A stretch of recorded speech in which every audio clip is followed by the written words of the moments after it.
자, 앞서서는 기본적으로 이 수업이 여러분들한테 내가 어떤 가치관을 가지고 가르칠지에 대한 얘기를 해주고요. 이제 좀 더 정적인 얘기를 할게요. 이거 하나씩 보면서 그래서 지금 현재 분명히 사회는 굉장히 급변하고 있어요. 급변하고 있어요. 진짜로 선생님이 이번 방학을 거치면서 분명히 작년만 하더라도 한 2, 3년 동안 우리가 팬데믹을 거치면서 그동안 현대사회가 한 2, 30년 동안 변해온 걸 한 4, 5년 만에 해냈다고 대단하게 빠르게 바뀌었다 그렇게 느꼈는데 선생님 이번 방학 거치면서 느꼈던 건 뭐냐, 겨울 한 시즌 만에 한 1, 2년이 또 사라진 것 같아요. 확 또 바뀐 느낌이에요.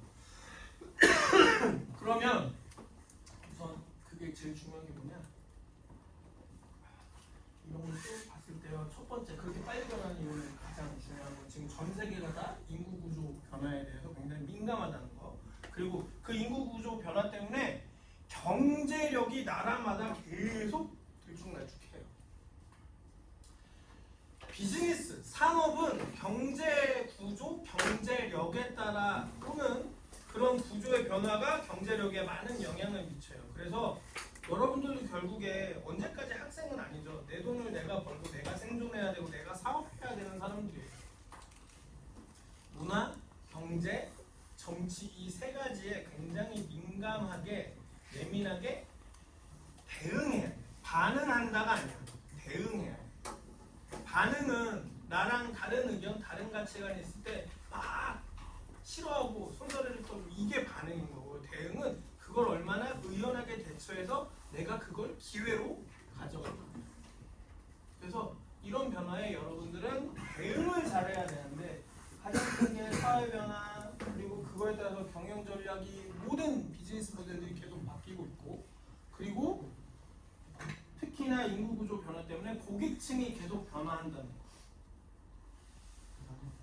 아동 인구가 없어졌다는 건 이제 당연한 사실 아니야? 아동 인구가 줄었다는 건 당연한 사실이에요. 그죠? 지금 국내에서는. 그럼 우리가 생각해야 될 건 아동 인구가 줄어들었으니 공급자도 줄여버리자 해야 되는 거야? 어떻게 해야 돼? 새로운 방법을 찾아야 돼. 그 새로운 방법 중에 하나가 뭘까? 실버트 돈. 그렇지, 그런 거야. 아동 인구 없어졌다고, 아동 소비자 없어졌다고, 고객이 없어졌다고 그냥 손가락 빠는 게 아니고 다른 연령대로 넘어가면 되는 거야. 그렇죠? 네. 가장 쉬운 방법이에요. 그렇게 하는 것. 그런 걸 배우는 게 바로 도장 경영론이다. 근데 결국에 그 얘기를 하려면 그냥 도장 경영만 할 수 있는 문제가 아니고 뭐다? 아까 얘기했던 산업, 정책, 외교 등등을 다 아울러서 설명을 해야지만 진짜 전략이 나올 수 있다. 진짜 전략.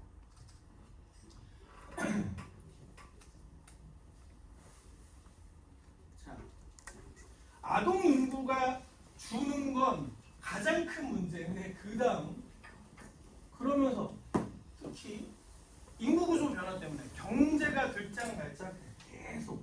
그러니 학부모들은 지금 현재 상황에서 고물가, 고금리 이러면서 지갑을 틀어준단 말이에요. 안 열려고. 우리 아이 대학교 보내기 위해서 국영수는 가르쳐야 되지만 다른 건 좀 줄이자 라고 하는 거지. 그러면 안 그래도 줄어드는데 더 줄어들어. 그쵸? 그럼 그런 상황에서 어떻게 해야 되지? 또 그러다 보니 수련생 수가 감소하는데 도장 수는 빠르게 줄잖아요. 선생님이 깜짝 놀란 건 뭐냐? 생각보다 도장 수가 현저하게 급격하게 떨어지진 않더라고요. 그러니까 코로나 그 팬데믹이 생기고 나서, 팬데믹이 발생하고 나서 2019년도 통계와 2024년도 3년도 통계를 보면 도장 수가 많이 준 건 맞아요. 그런데 그 그래프가 완만하게 떨어지고 있어. 완만하게. 생각보다 푹 떨어지잖아. 그리고 지금 24년도에 비해서 25년도 시작 또는 23년도 비해서 2년 뒤인 지금 25년도의 시작점으로 보면 경제 상황이 굉장히 안 좋은데도 줄어들질 않고 있어. 생각보다 급격히. 이게 다른 산업 같으면요 확 없어져요. 그래서 사라진단 말이야. 뉴스에서 가장 많이 나오는 것 중에 유행 한번 지났더니 없어진 콘텐츠들 뭐 그 소비 분야들 프랜차이즈 제일 저거 한 거 뭐더라? 그 있잖아 그 있잖아 그 애들 먹는 거 탕후루 없어졌죠? 그치? 근데 태권도장은 생각보다 타격을 입는다 하지만 도장수는 줄지 않아. 이건 뭐냐? 관장님들 이거밖에 생존 전략이 없는 거야. 이거 아니면 먹고 살 일이 없어. 먹고 살 방법이 없어. 그러니까 손해를 보면서 그리고 적자를 보면서 버티고 있는 거예요. 사범들 줄이고 인건비 줄여서 어떻게든 내 월급이라도 챙겨가자. 선생님이 참 이거 안타까운 얘기고 되게 내가 이 얘기하기에는 정말로 내 선배들 동기들한테 미안한데 4년 전, 5년 전만 하더라도 여러분들 앞에서 성공 사례라고 맨날 얘기했어. 우리 여러분들의 선배들, 도장들이 있었어요. 근데 지금은 다 내보내고 사범 다 내보내고 부부가 하고 있어요. 아내가 격리 보고 아이들 학부모랑 상담하고 관장님 혼자 가르치고 차량 운행 안 하고 차량 운행비도 아까우니까 그 운행에 들어가는 유지비도 아까우고 차량 운행 안 하고 최소한의 지역 내에서 걸어올 수 있는 아이들을 해갖고 인건비 유지비를 최소화시켜서 어떻게든 생존하고 있는 거야. 그렇게 해서 지금 도장 수는 크게 줄지는 않고 있어. 근데 그게 지금 경제 상황, 우리나라의 경제 수준 내에서 그렇게 해서 도장하는 게 어떤 의미가 있냐?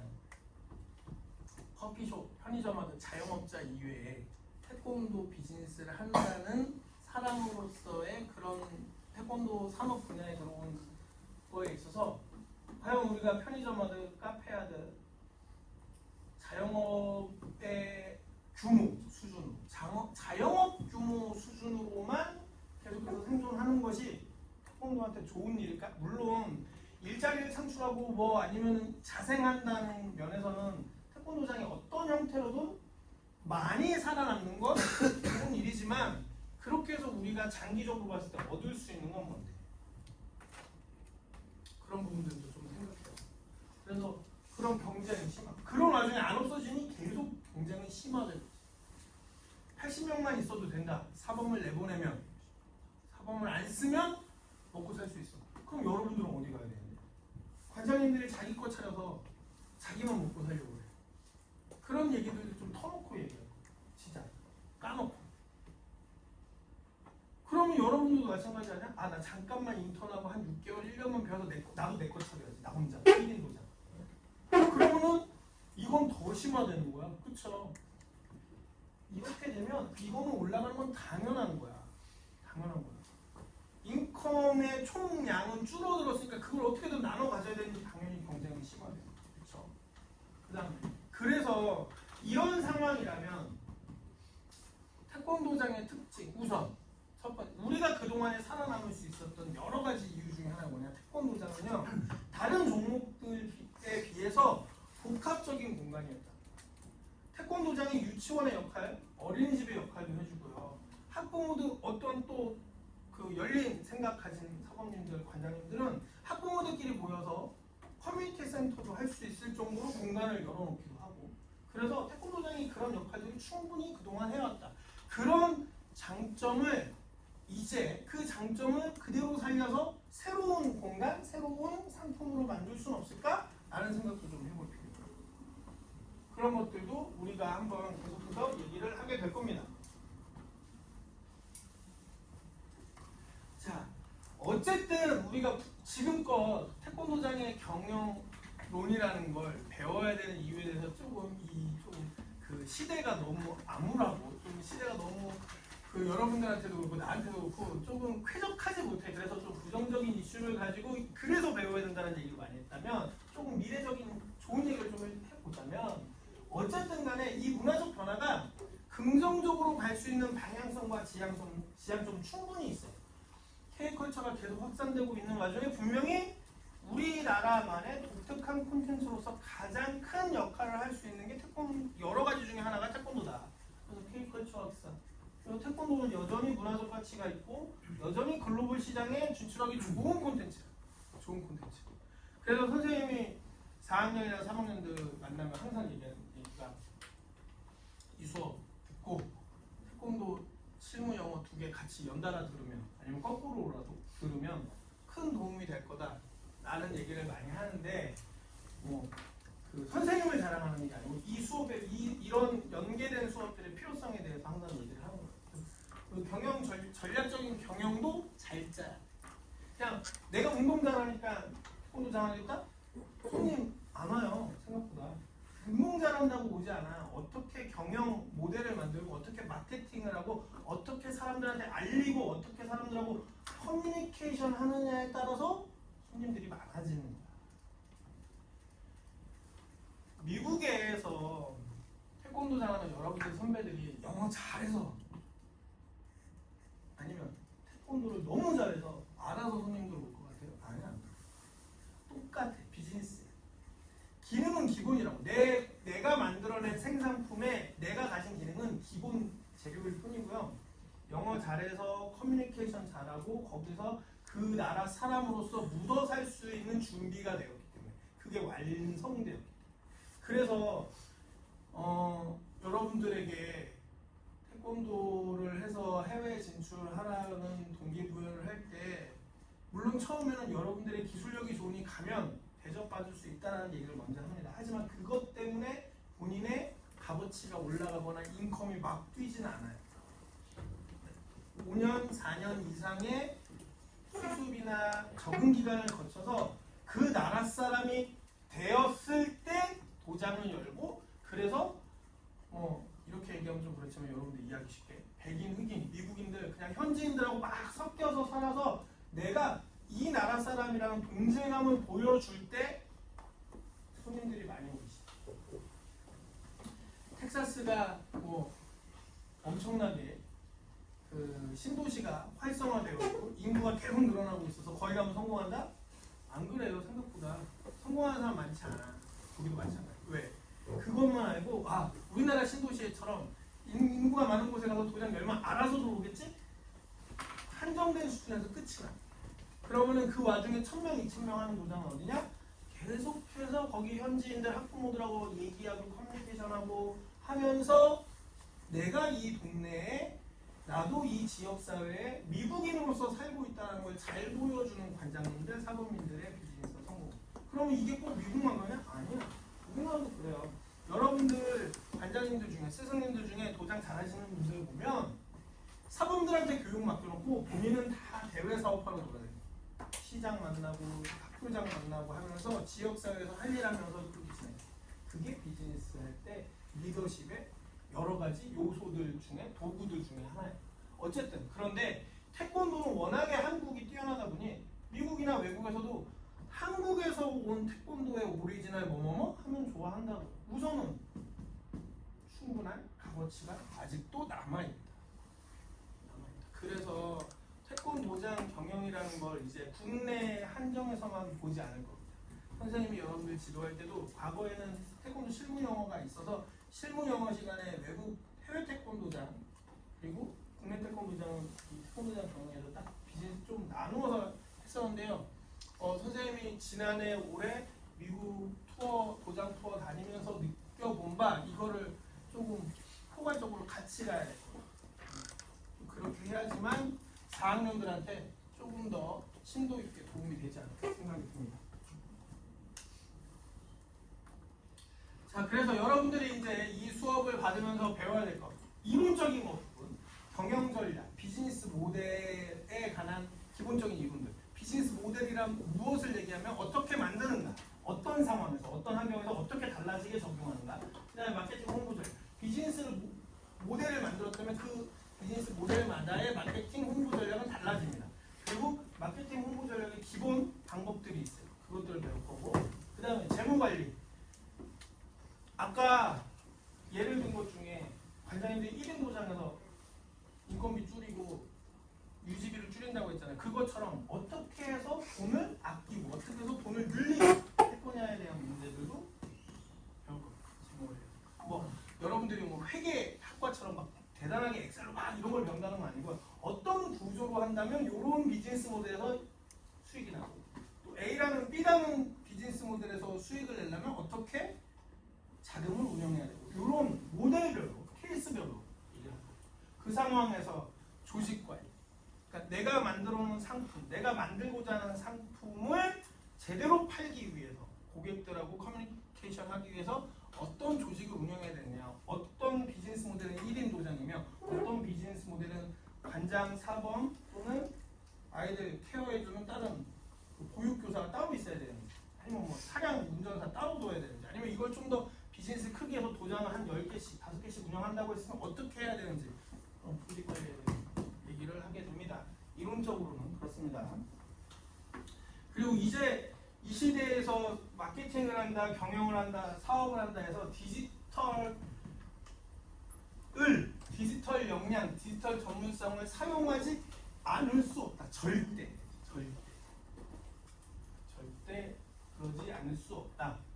선생님이 그 미국의 동부 지역 같은 경우 그리고 우리나라에서 그 맞벌이 부부가 많이 사는 공단 지역 같은 경우 비슷한 현상이 있는데 뭐냐 아이들을 하루 종일 학교랑 그 엄마 아빠가 퇴근할 때까지 어느 곳에선가 맡아줘요. 보육을 해주고 있어요. 그 대신. 그런데 그걸 과거에 한 10년 전까지만 하더라도 어떻게 했느냐 그냥 똑같은 방식 도장에 아이들을 묶어놓고 그냥 놀아주는 거예요. 근데 디지털 기술들을 사용하니까 그게 굉장히 편리해졌어요. 학교에서는 미국 학교들은 초등학생들까지 다 태블릿 갖고 다녀요. 학교에서 나눠준 거 가지고. 그럼 거기에 숙제가 다 들어가 있어. 그럼 미국 동부 지역의 태권도장들은 어떻게 하냐? 그 태블릿 아이들 갖고 다니잖아요. 갖고 다니고 있는데 딱 애프터스쿨로 도장에 딱 초등학교 문 앞에다가 차를 학원 도장 차를 파킹하면 해당 도장에 다니는 아이들이 쭉 줄 서서 싹 타요. 1시 반쯤이야. 이제 1, 2, 3학년 끝나는. 그럼 그 애들 끝나면 딱 도장을 데리고 와, 싹 내려줘. 그럼 그 애들이 수십 명 되는데 그 애들이 한 번에 태권도를 가르치고 한 번에 보육을 하진 않아요. 그 아이들을 나눠서 이제 한 20분 단위 이렇게 교대로 하면서 애프터스쿨하고 태권도를 같이 가르쳐주는데 그때 애프터스쿨 교실, 요만한 교실에서 아이들 다 앉아서 뭐 하느냐 태블릿에 들어온 자동 숙제들이 있어. 교사가 뿌려줘요. 그 플랫폼에다 우리 이클래스처럼. 그러면 그 태블릿에 앉아 그걸로 숙제하고 있어요. 그 시간에. 그리고 또 자기 시간 되면 나가서 태권도 배우고 또 들어와서 또 숙제하고 엄마 아빠 올 때까지. 그러한 방식을 도장의 관장과 도장의 매니저들이 알아야 돼. 학교가 어떻게 요즘에 디지털을 이용해서 아이들을 교육하고 있고 이걸 태권도장에서 어떻게 이용하지? 미국 같은 경우 우리나라도 마찬가지. 공단 지역에 맞벌이 부부 많은 데들은 평택이나 저기 아산 이런 데 가면 아직도 아이들이 엄마 아빠 퇴근할 때까지 도장이 있어요. 그러면 우리나라는 아직 우리나라의 교육 시스템, 우리나라 초등학교는 태블릿 다 주고 이거 뭐 다 숙제하자고 이렇게까지 하진 않아요. 모든 학교가 그러지 못해. 그럼 이걸 어떻게 해야 되느냐? 우리 도장이 이런 시스템으로 아이들을 보육하겠습니다. 우리한테 보내세요. 좀 더 편리합니다. 라는 걸 마케팅할 수도 있는 거예요. 그래서 디지털 그리고 엄마 아빠들하고 만날 시간도 없어. 엄마 아빠 일하느라고 학부모들. 그쵸? 그러면은 사범님들 관장님들이 여러분들 흔히 알고 있는 SNS로 그냥 댓글다고 하는 수준이 아니고 아주 적극적으로 그걸로 커뮤니케이션을 할 수 있는 거예요. 그래서 지금 시대의 디지털 기술을 어떻게 이용할 거냐 그렇게 해서 태권도장의 수익 창출을 위해서 어떻게 활용할 거냐에 대한 문제도 분명히 우리가 이야기를 나눠야 됩니다. 자, 그래서 이 태권도장 경영론은 태권도 산업, 태권도 정책, 태권도 글로벌 외교까지 포함해서 전문적인 경영 지식을 우선 여러분들한테 수업을 한다, 학습을 한다. 그리고 요즘 시대에 맞추어서 디지털 활용 기술들이 어떻게 적용되고 있는지도 알려줄 거고요. 물론 이 수업을 다 듣고 나서 여러분들이 비즈니스 할 때도 이런 방식으로 가야 돼요. 이런 바텀업으로 가야 돼요. 내가 밑에서부터 준비를 해서 하나하나씩 차곡차곡 가야 되는데 여기 수업도 마찬가지. 구조가 우선 기본 경영 이론들, 그 다음에 현 시점에서 적용되고 있는 기술들이나 사회 현상, 이론, 이슈 등등을 다루고 그 다음에 이걸 국내 시장 및 해외 시장을 구분하지 않고 어쨌든 태권도라는 콘텐츠가 글로벌 시장에 적합하다라는 가치관 내에서 지향점 내에서 우리가 얘기를 하고 그래서 태권도 산업에 대한 정책에 대한 가장 포괄적인 내용들을 마무리하면서 한 학기가 끝나게 될 겁니다. 이렇게 해서 태권도장 경영론 수업을 우리가 한 학기간 진행하게 됩니다.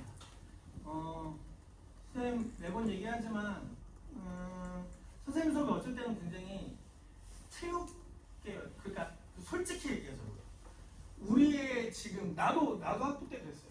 우리의 지금의 지식 수준, 학습 수준으로는 어쩌면 이 경영학, 산업학 이런 분야가 굉장히 어려운 용어도 많고요. 이해하기 어려울 때도 있어요. 하지만 그걸 최대한 풀어서 선생님이 여러분한테 설명할 거고 여러분들이 익히 상상할 수 있는 수준의 이미지 내에서 풀어서 얘기를 할 겁니다. 그래서 어떤 때는 조금 지루할 수도 있고 어떤 때는 재미없을 수도 있어도 결국에 여러분들 머릿속에 그냥 하나씩은 기억에 남도록 수업을 진행할 거니까 조금만 더 열심히 참여합시다. 알겠죠? 예. 그럼 되고요. 지금 영상 찍어놓은 거 선생님이 매일매일 다시 유튜브에 올려놓을 겁니다. 왜? 이 중에 또 잠깐 좋은 사람도 있을 것이고 그리고 선생님 했던 말이 당장에 이해 안 되는 경우도 있어. 그러면 선생님의 블로그, 유튜브에 이미 요약본이 올라가 있고 이 수업했던 거랑 결합해서 한번 생각해보면 충분히 이해될 수 있도록 다양하게 소스를 이용하는 거니까 그거 영상 녹화한 것도 올려놓을